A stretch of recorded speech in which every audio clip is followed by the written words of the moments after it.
Greetings, fellow action figure connoisseurs, and welcome to another episode of Digital Caveman Presents Marvel Monday. I, as always, am your host, the Digital Caveman, and today I will be presenting you with the retro-carded Fantastic Four Thing. Thank you for watching this video or any of my other videos that you may have run across, which I hope is all of them. Only support from viewers like you make this programming possible. Each view does count, and I do appreciate each and every single view that I receive. Thank you, and thank you so very much for supporting this channel through viewing. Comment below, like, share, subscribe if you'd like to see more reviews, or, just to help the channel out further, or both. That's cool.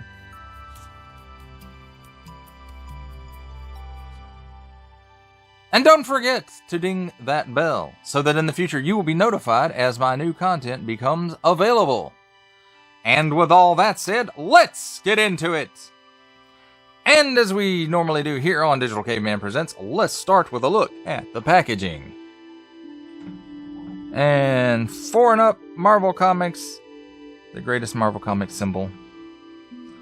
That fake Prism Fantastic Four, Fantastic Four. The Marvel Power Hour artwork. Warning! Don't stick things in your pie hole that don't belong there. Hasbro print. And a nice blister showing off Mr. Benjamin J. Grimm. And something I want to point out. This figure, and he's so big compared to the other figures, that to make him fit in the blister on the same size blister as the rest of them, they had to stick his feet down in these, I don't know what you call them, but indentations. They had to put his feet way down here, and nobody else has feet down there. So, and there's nice animated looking artwork of the ever-loved and blue-eyed Thing, Marvel's Thing. Nothing to see on the bottom really, top, side, because it's a blister on a card. Marvel Fantastic Four, and nice cartoony Thing, and then an illustration showing you can swap his head. Marvel's Thing, with his nearly indestructible body and incredible strength and stamina, the Thing possesses the ability to crush evil. Awesome.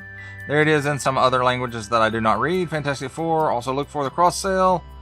Mr. Fantastic, the Thing, Invisible Woman, Human Torch, Psycho Man, High Evolutionary.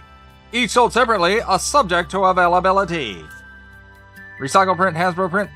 Attention! Don't stick things in your French pie hole. Atum! Don't stick things in your other foreign language pie holes. Small print, fine print, legalese print. Made in China print. Symbols I'm not going to learn. And a barcode. And that, ladies and gentlemen, is a quick look at the packaging. And now let's take a look at the figure and his accessories. And we'll start off with the accessories. And here we have a fist. And it is on an in and out hinge. And here we have the opposite fist. And again, it's on an in and out hinge. And the colors don't quite match up.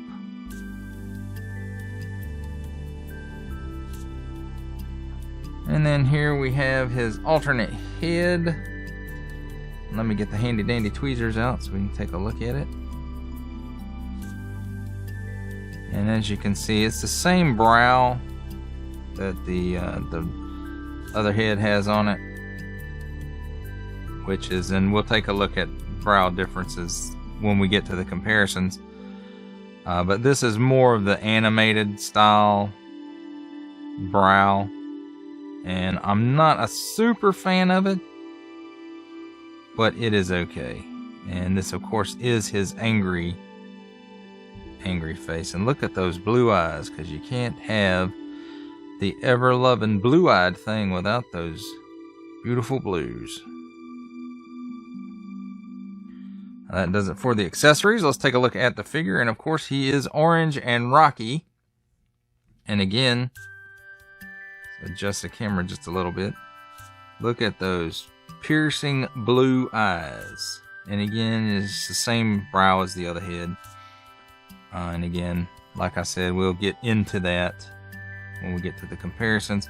And this is a more of an open mouth, like, hey, Johnny, what's going on? Punk. And of course, white waistband, blue trunks, and orange. And it doesn't really, there's no wash on this figure at all. A little bit of paint differences, but there's a lot of detail on this mold, and a little bit of wash would have really helped it out, I think. Let's talk about articulation. He can do the full Exorcist. He can look up that far, and he can look down that far. On the arms, I thought there might be a butterfly in there, but there's no butterfly. 360 degrees all the way around, and he bumped the camera this time. And about 90 degrees straight out. And again, the paint matching here is not very good at the joint here. He does have a hinge and swivel at the elbow. The elbow bend will give you not quite 90 degrees. And the swivel will go all the way around. At the wrist, 360 degrees swivel on an in and out hinge. And it's his open hand, open-ish hand. Cut here where the chest meets the torso. He gets all kind of hoopy action there. Some tilty, crunch back, not too far, that far. Crunch forward, a little better. Cut here at the waist for 360 degrees of rotation. At the legs, he gives you that much of the splits. He can kick forward that far. Back about that far.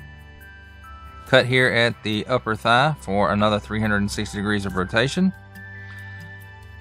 Double hinged pinned knee. Gives you that much range of motion. And it is on a, I want to say a soft ratchet, but at times it's pretty tight. At the ankle, can go forward that far, can go back that far. And of course, it is on a forward facing pin, full rocker.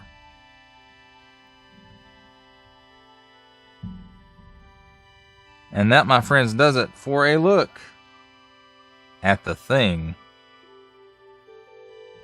and his accessories. And now, my favorite part of a review, the comparisons. And to start things off, here's an old Toy Biz.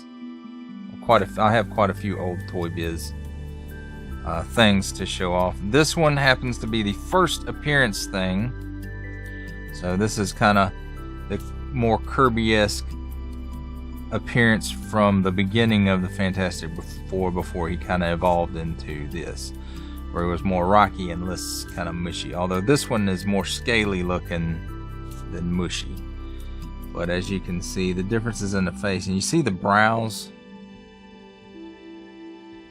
This brow goes all through Toy Biz, because this is the more comic looking, where this is the more Fantastic Marvel Power Hour cartoon. So this is a decent figure for what it is. I mean, you know, it's Toy Biz. A lot of the same articulation points.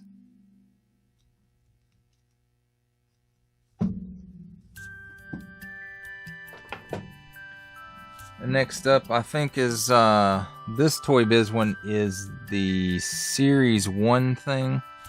And again, as you can see, the difference in the brows there. And this one looks slightly bigger, and as you can see, he does have a paint wash on it, and it does bring out the details, although this one is so detailed that the details just stand out for themselves. One of the big differences in these figures, this one does actually have a butterfly forward, not really back, but it does have a butterfly forward. And the fingers on this one were like bendy fingers. They're the, you know, rubber with the wire in them, and I don't want to move them too much because they might break off. They're kind of delicate. So, but that's how this one's hands are. And again, look at those blue eyes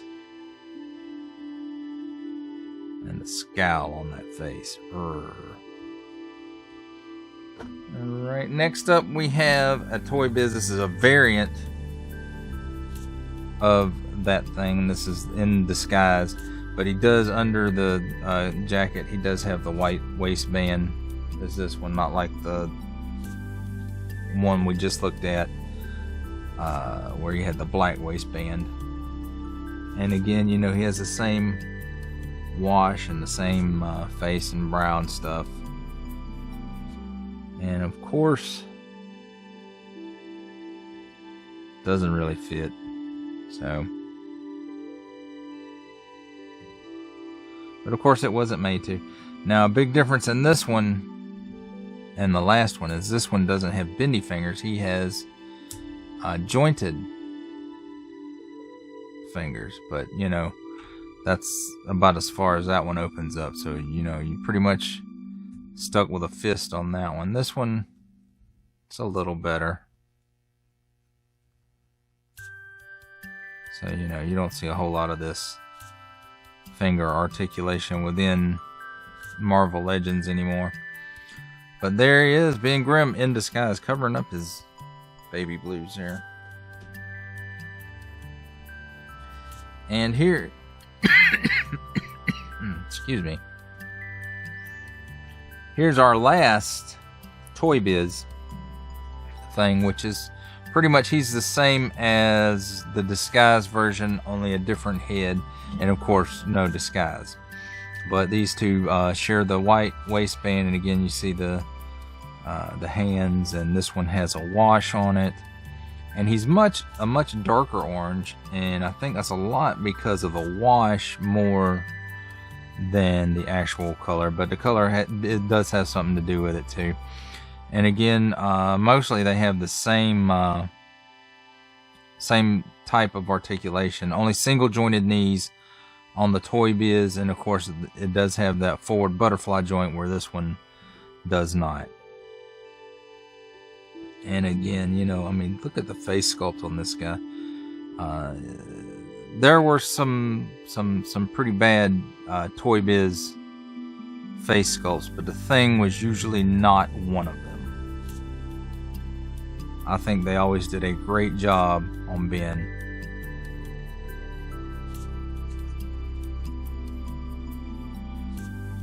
And here for our final thing, this is the one from the Super Skrull Build-A-Figure wave, and as you can see, he does have maybe a little bit of wash on here, but it's not much. But he does have some different colors of orange on him, and I mean, it looks okay. I think I prefer the solid orange, but then again, I say that, and this one has some of that same.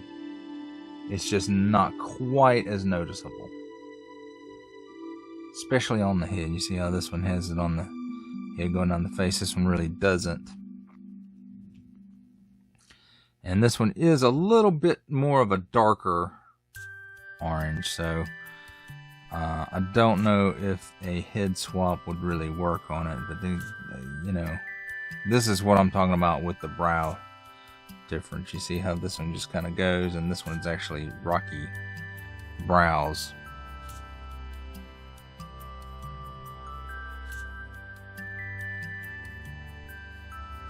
But I like the retro one better. Everything except for the head sculpt. I really would have preferred a more comic book sculpt, but it is what it is, I suppose. That does it for things. Let's see some other comparisons. Here he is with She-Hulk in almost the Fantastic Four uniform. This is the one from the Toys R Us 5-pack, I think. The Secret Wars with all the ladies in it. And here he is with Jennifer from the Super Skrull.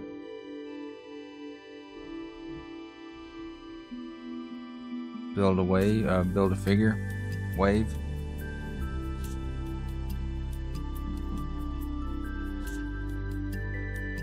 And here he is with an early Hasbro Mole Man.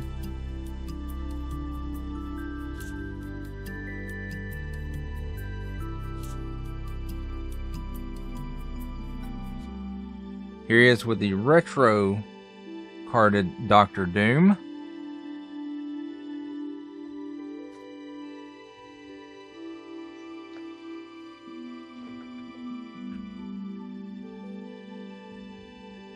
And the Super Skrull Build-A-Figure.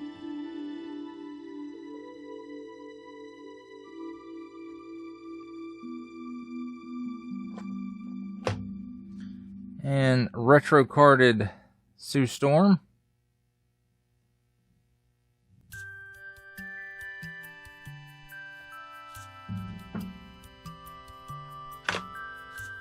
The retro carded Reed Richards.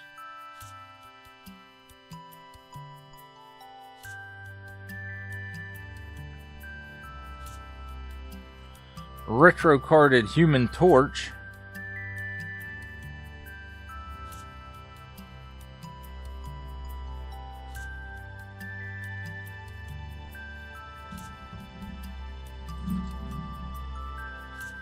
The retro carded High Evolutionary.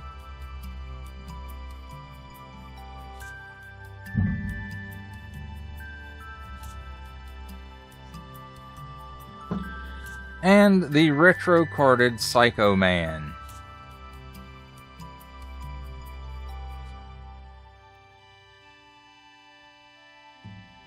And last up for Marvel Legends, here he is with Stan the Man himself.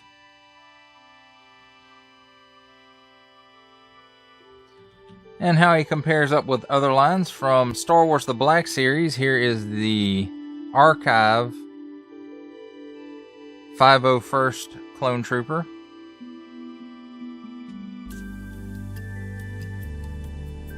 From G.I. Joe Classified Series, here is the Hasbro Pulse exclusive Regal variant Cobra Commander.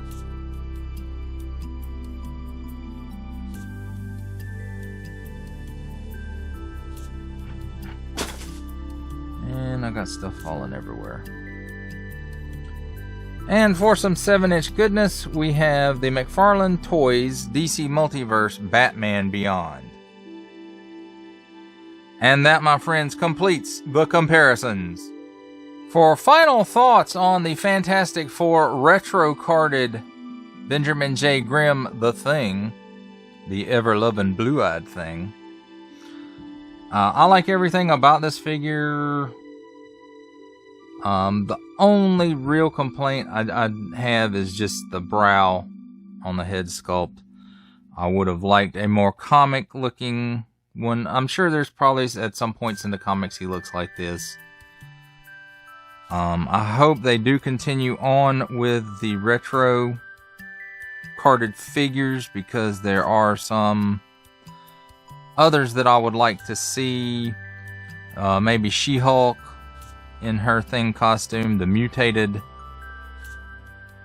Thing from around, what, 88? 87, 88, 86, something like that. The She-Thing I think that would be a cool one to do in this retro line.